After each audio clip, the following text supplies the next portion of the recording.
Pain is not the enemy. It is the currency of greatness. The world has lied to you, fed you the illusion that suffering is something to be avoided, numbed, drowned in distractions.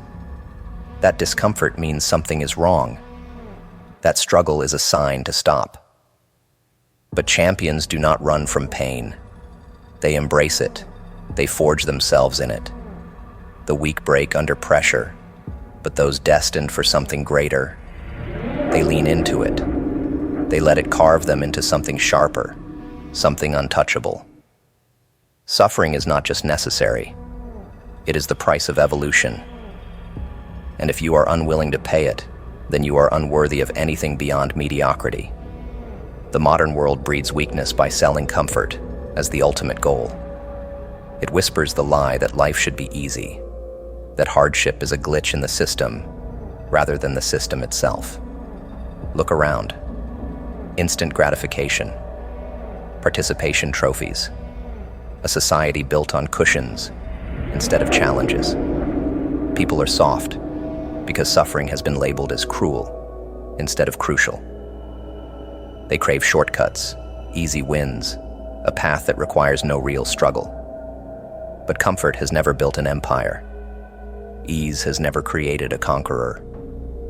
And avoidance has never made anyone unstoppable. Suffering is nature's test, the trial by fire that determines who deserves to rise and who is meant to remain below. And the majority fail, not because they lack potential, but because they reject the process. They see pain as a punishment rather than a privilege. They recoil from hardship instead of using it as fuel. They do not suffer like champions. They suffer like victims, complaining, breaking, waiting for someone to save them from the fire rather than learning how to walk through it unburned. A champion does not just endure suffering. They weaponize it. The pain is converted into fuel, the setbacks into lessons, the wounds into wisdom. The strongest minds in history were not built in peace. They were sculpted by adversity, hardened by war, defined by how they handled the moments where the world tried to break them. This is what separates the unstoppable from the forgettable. The weak beg for relief. The strong demand more pain because they understand what it creates. Psychologically, suffering is the greatest teacher. The mind does not grow in ease. It grows in survival. Neural pathways strengthen when challenged. The brain adapts, evolves, becomes ruthless in its efficiency when forced to fight. The ones who reject suffering stagnate. They do not develop resilience, do not sharpen their instincts, do not cultivate the kind of inhuman will that separates the ordinary from the extraordinary. They remain fragile, because fragility is the default state of those who refuse to struggle properly. Society has trained people to see hardship as something to be avoided, as a flaw in the system, rather than a feature of transformation. The moment pain arrives, the weak search for an exit. Alcohol, distractions, numbing agents to keep them from feeling the very thing designed to strengthen them. But suffering is not the enemy. Suffering is the architect of greatness. And the ones who learn how to suffer correctly, who embrace it with strategy, with calculation, with discipline, are the ones who walk away as legends. Suffering like a champion means mastering the art of pain, knowing when to let it break you down and when to let it build you back up. It means understanding that every moment of agony is another brick in the empire you are constructing. It means owning your suffering instead of letting it own you. Weakness happens when pain controls you. Strength is built when you control the pain, when you bend it to your will, when you make it serve you. A champion suffers with awareness, observes the struggle, studies it, extracts the lesson before moving forward, stronger, sharper, more dangerous than before. The fool suffers blindly, making the same mistakes, trapped in cycles of self-inflicted wounds, because they never learned how to transmute their pain. Pain, is not the problem. Ignorance is. Running from suffering does not eliminate it. It only postpones the lesson, and postponed lessons always return harder. The world does not reward those who survive suffering.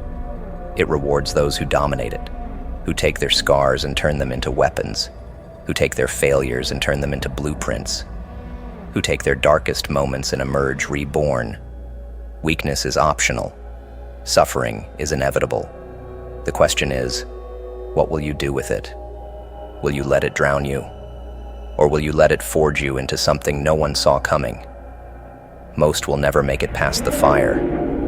Most will spend their lives running from the very thing that could have made them unstoppable. But a few, a rare, ruthless few, will suffer like champions. And in the end, those are the only ones the world will remember. Destruction is not the end. It is the beginning. The world has lied, sold the illusion that collapse is failure, that breaking is a curse, that ruin is something to be feared. But the laws of existence do not bend to human sentiment. The universe operates on a simple, brutal cycle. Everything must be destroyed before it can be reborn stronger. Planets form from the wreckage of dying stars. Forests grow thicker after fire has burned them to the ground. Even the body itself, when pushed past its limits, tears muscle fibers apart, just to rebuild them thicker, harder, more indestructible than before. Destruction is not an accident. It is the process. The weak curse destruction, fearing its arrival, grieving its consequences, clinging to what was. They do not understand that destruction is a gift. The wreckage of the old is the foundation of the new. The moment something shatters, the moment an identity, a belief system, an entire way of life collapses, that is when real construction begins. Because what is built in the aftermath of destruction is intentional. It is no longer a product of accident, of weakness, of blind conditioning. It is deliberate. Human existence mirrors this law in every way. No one rises without first being torn apart. No transformation happens without some part of the self dying. The greatest men in history did not emerge from comfort. They emerged from obliteration, from losing everything, from being reduced to nothing, from standing in the ruins of their former selves and deciding, with ruthless clarity, to rebuild into something untouchable. They understood what most refused to accept. Destruction is necessary. Modern society has tried to sever this truth from the human mind, selling the fantasy that growth can happen without pain, that evolution can be soft, that becoming powerful does not require bloodshed of the self. It feeds the illusion that something can be built without anything first falling apart. But this is why so many remain weak, because they fear the collapse. They clutch onto identities that no longer serve them, relationships that suffocate them, systems that limit them, because they are terrified of what happens if it all burns down. They fear the fire, unaware that the fire is the only way out. Psychologically, destruction is rewiring.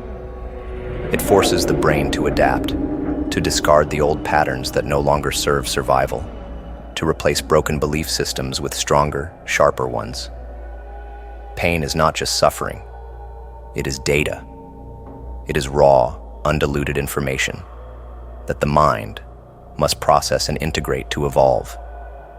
Those who fear destruction fear growth itself.